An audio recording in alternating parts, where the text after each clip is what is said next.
Buenas tardes, queridos amigos, queridos hermanos. El Señor los bendiga. Soy el pastor Oscar Merino del Centro Cristiano Integral. Hoy quiero tocar un mensaje no menos importante que los anteriores, y es sobre la integridad. ¿Qué significa integridad? Integridad significa, viene de la palabra íntegro, que significa completo, ¿no? Que algo está completo, no le falta nada. Así que en términos, digamos, para los fines para los que quiero abordar el tema, estamos hablando de madurez, estamos hablando de integridad espiritual, de integridad como persona. Para eso quiero que me acompañen al Salmo 78, 72, que dice así: y los apacentó conforme a la integridad de su corazón, los pastores con la pericia de sus manos. Fíjate, los apacentó conforme a la integridad de su corazón. Y por supuesto, si ustedes se ponen a pensar un poco cómo se pastorean las ovejas, y tú tienes alguna oveja más rebelde que otra, tú a la oveja rebelde la vas a poder pastorear hasta ciertos límites, porque no se va a dejar. Por eso es que dice la palabra de Dios que nos apacienta conforme a la integridad de nuestro corazón. Lo que quiere decir que el Señor nos pastorea, obviamente, hasta donde nosotros le dejamos. Porque si nosotros sabemos que tenemos que congregarnos en la iglesia, que tenemos que discipularnos, que, en fin, tenemos que practicar las disciplinas espirituales básicas y elementales, por lo menos, y no lo hacemos, entonces, bueno, es, digamos, nuestra culpa o nuestra responsabilidad. Entonces no es el pastor, no es la iglesia, somos nosotros. Así que hasta cierto punto. Por eso es que mientras más integridad haya en nuestro corazón, más fácil va a ser el pastoreo y mejores resultados vamos a obtener, mejores pastos vamos a comer, vamos a ir a pastos más verdes, aguas más cristalinas, etcétera, etcétera. Acompáñame ahora al Salmo 84. En el Salmo 84, en el versículo 11, dice: porque sol y escudo es Jehová Dios, gracia y gloria dará Jehová, no quitará el bien a los que andan en integridad. No quitará el bien a los que andan en integridad. Es importante, porque el Señor hace bien a los que andan en integridad. Les hace bien, lo favorece a los que andan en integridad. Y eso no es poca cosa, estamos hablando de Dios favoreciendo a los que andan rectamente. ¿Qué significa integridad aquí? Significa acatar los mandamientos del Señor, significa obedecer al Señor, significa practicar la palabra de Dios en tu vida. Eso significa. Y para eso está implícito la búsqueda de Dios. ¿Cómo? Leyendo la Biblia todos los días, orando todos los días, congregándote cuando te toque congregarte, discipulándote. Y eso es incorporando los elementos de la palabra de Dios en tu vida. Ahora acompáñame a Proverbios, en el capítulo 11, versículo 3, dice: la integridad de los rectos los encaminará, pero destruirá a los pecadores la perversidad de ellos. Aquí, como contraposición a la integridad, está hablando de perversidad. Son opuestos. Porque la integridad, como dije antes, implica obediencia a la palabra de Dios, porque la integridad implica acatar y poner en práctica la palabra de Dios, mientras que la perversidad es todo lo contrario, porque una persona perversa no es aquella que hace el mal directamente o abiertamente, sino es una persona que no obedece la palabra de Dios. De eso se trata la perversidad. Así que nosotros vamos entendiendo además que la integridad nos encamina. No es que la integridad nos encamine, sino que Dios nos encamina a través de la integridad, porque de todas maneras, al ser íntegros y al obedecer la palabra del Señor, podemos caminar con mayor rectitud, y de eso se trata. En Proverbios 28, versículo 18, dice: el que en integridad camina será salvo, mas el de perversos caminos caerá en alguno. O sea que la integridad te mantiene la salvación, porque no significa que tú tienes que caminar en integridad o hacer buenas cosas para poder ser salvo, porque nadie es salvo por las obras. Pero definitivamente Una vez que tú eres salvo, una vez que has obtenido la salvación porque has hecho a Cristo tu Señor, entonces tú caminas en integridad y eso mantiene tu salvación, porque la salvación hay que mantenerla. No es un regalo que simplemente el Señor te da y no está en peligro nunca. Hay un llamado justamente del apóstol Pablo, un llamado bíblico a mantener la integridad y a cuidarla con temor y temblor. Entonces, la integridad, por llamarlo de alguna manera, nos asegura la salvación, nos encamina hacia la salvación. Ahora, en Primera de Reyes, retrocedemos un poco y nos vamos al primer libro de los Reyes de Israel, en el capítulo 9, versículo 4. Dice: y si tú anduvieses delante de mí como anduvo David tu padre, en integridad de corazón y en equidad, haciendo todas las cosas que yo te he mandado y guardando mis estatutos y mis decretos, yo afirmaré el trono de tu reino sobre Israel para siempre, como hablé a David tu padre, diciendo: no faltará varón de tu descendencia en el trono de Israel. Estas son palabras que Dios le está diciendo a Salomón. Como ustedes saben, Salomón fue un hijo de David, del rey David. Y aquí le está diciendo claramente que que camine en integridad tal como lo hizo su padre David. Y de esa manera Dios iba a firmar su reino para siempre. O sea que la integridad es tan importante para Dios, tan importante, que incluso Él la recompensa, y hay una consecuencia por caminar en integridad, así como hay una consecuencia en el no hacerlo. Por eso es que nosotros tenemos que tomarle el peso, digamos, a la integridad, en el sentido de que es muy importante para el Señor, tan importante que el Señor se atrevió a hacer este pacto con Salomón, ¿no? Donde puso una recompensa o una consecuencia en el hecho de caminar en integridad.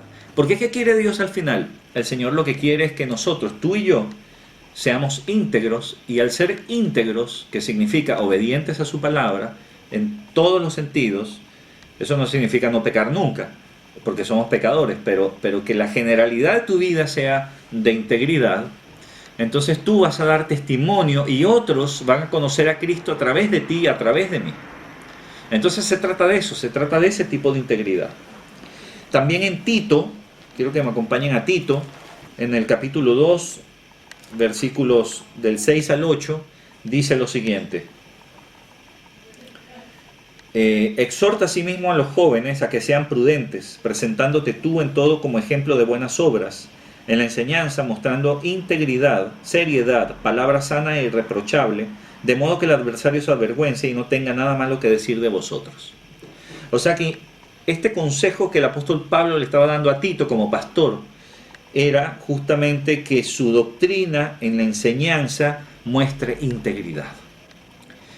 La integridad tiene que mostrarse también en la enseñanza, porque yo no puedo ser, por ejemplo, hipócrita, ¿verdad? O no tener ninguna integridad y hablar estas cosas con ustedes y yo hacer una vida totalmente disoluta en inconformidad total con la palabra de Dios, sino que yo mismo tengo que someterme a la palabra del Señor y de esa manera experimentar la integridad y cómo caminar en integridad. Bien, ahora acompáñame a Job capítulo 2, versículo 9. Tú vas a ver que Job, si has leído Job, ¿verdad? Tú sabes que este era un hombre que su integridad fue probada por todos lados, un hombre que era millonario, ¿verdad? Tenía hijos y unas hijas preciosas también, y tenía una empresa, o sea, gigantesca, ganadera, en fin. Y Satanás tocó la vida de este hombre, incluso la salud, al final le dio, dice, una sarna maligna, o sea, como un cáncer de piel, y se rascaba con un tiesto, los perros venían a lamerle las heridas, cayó en desgracia, perdió todo, murieron los hijos, las hijas, se quemó su finca, su granja, se murieron, le robaron los animales, se murieron otros, en fin, fue un desastre, una catástrofe lo que ocurrió en la vida de Job. Y entonces la única persona de su familia que le quedó viva fue la esposa, y la esposa le dijo en el versículo 9, entonces le dijo su mujer: ¿aún retienes tu integridad? Maldice a Dios y muérete. Porque claro, desde el punto de vista humano, donde tú y yo nos podemos identificar. Si a nosotros nos ocurre una desgracia así, lo que nos queda a nosotros es lamentarnos, la autoconmiseración y por supuesto, ¿por qué no el suicidio? Como ponerle punto y final a la desgracia. No entendiendo que la desgracia posterior va a ser mucho peor, yéndose al infierno, por ejemplo. Porque una persona que se suicida no va al cielo. Así que la esposa le dice esto. Nosotros podemos identificarnos mucho más con ella que con él, y de hecho él nos asombra. Él nos asombra porque él le dice, como suele hablar cualquiera de las mujeres fatuas has hablado, que recibiremos de Dios el bien y no el mal, y el mal no lo recibiremos.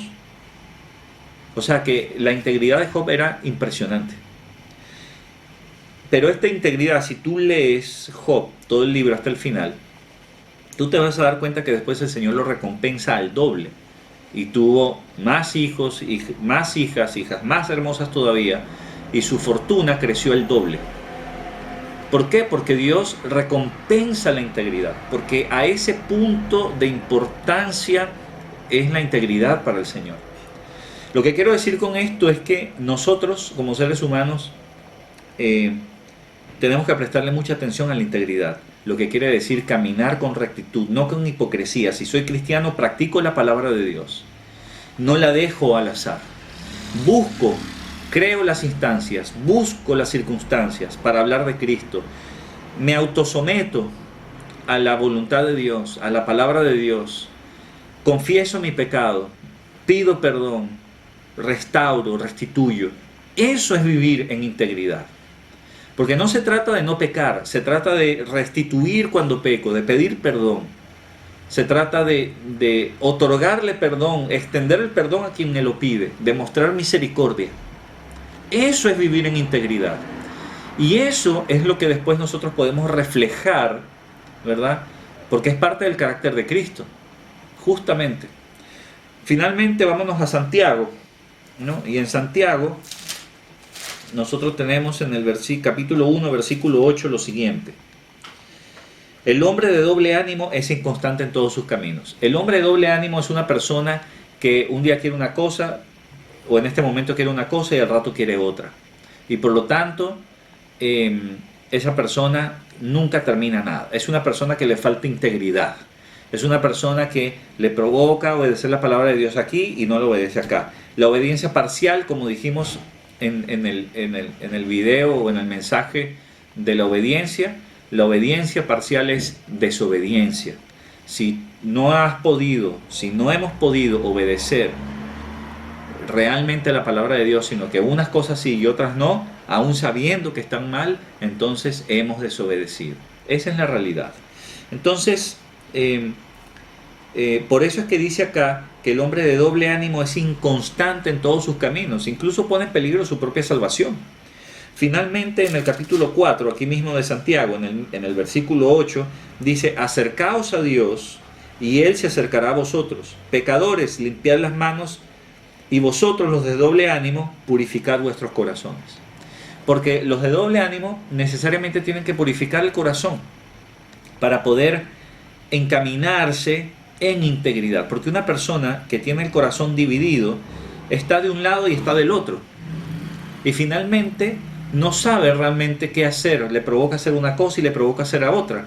Y nunca logra terminar nada y concretar nada. Todo lo deja a medias. Pero nuestro Señor nos pide otra cosa. Nuestro Señor nos está pidiendo básicamente que incorporemos a nuestras vidas la integridad, la conciencia de realmente hacer y practicar y escuchar y aprender y retener la palabra de Dios y sus enseñanzas. Pero eso es imposible, no se puede lograr de forma intelectual, sino que es un asunto netamente espiritual. Y por eso la única forma de lograrlo es teniendo al Espíritu Santo dentro de ti, recibiendo a Jesús como tu Señor. Recibir a Jesús como tu Señor significa tener la salvación. Si tú quieres tener a Jesús como tu Señor hoy, entonces cierra tus ojos y repite conmigo esta sencilla oración, la cual debes hacer de corazón. Señor Jesús, te pido perdón por haber vivido lejos de ti. Ayúdame, Señor, a ser restaurado. Te invito a que vengas a vivir a mi vida. Perdona mis pecados, Señor. Y yo te reconozco como mi Señor. También confieso que tú has resucitado de entre los muertos y que vives. Y por eso yo te entrego mi vida hoy para que tú, Señor, restaures y sanes. Te lo pido en el nombre de Jesús. Amén. Si tú has hecho esta oración, por favor, compártenos. Queremos saber de ti, queremos orar por ti. Aquí te dejamos estos datos aquí en pantalla para que tú puedas escribirnos y comunicarte con nosotros. El Señor te bendiga.